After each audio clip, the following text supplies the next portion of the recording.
రెండో పెళ్లి జరిగి ఎంతకాలం అయిందమ్మా? 6 సంవత్సరాలు అవుతుంది. ఎక్కడ ఉంటున్నారు మీరు? అడ్రస్ కూడా తెలియదు సార్.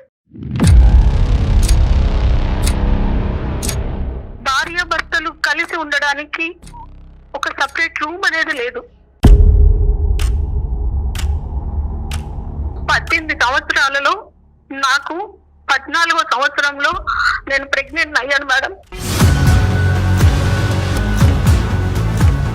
పని చేస్తూ ఉమ్మనీరు మొత్తం పోతుంటే ఇలా పొట్టని ఇలా పట్టుకుంటేనే హాస్పిటల్కి వెళ్ళాను మేడం. బేబీ కడుపులోనే చచ్చిపోయింది మేడం.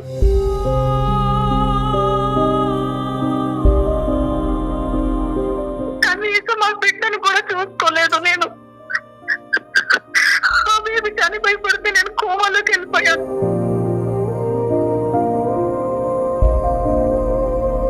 మా తమ్ముడి భార్య నాకు మా తమ్ముడి మీద నిందలేసిందండి ఆ అమ్మాయి.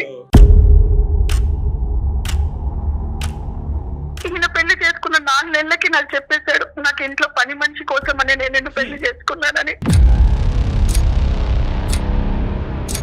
మీ 18 సంవత్సరాల పాటు మీరు ఆ కుటుంబంలో నరకను అనుభవించినప్పుడు ఏ సొసైటీ వచ్చి, ఏ సమాజం వచ్చి మిమ్మల్ని కాపాడిందమ్మా? ఆ నిర్ణయాన్ని మీ తమ్ముడితో డిస్కస్ చేసి ముందుకెళ్ళినట్లయితే ఈ రోజు అతని సపోర్ట్ ఉండేదేమోనండి.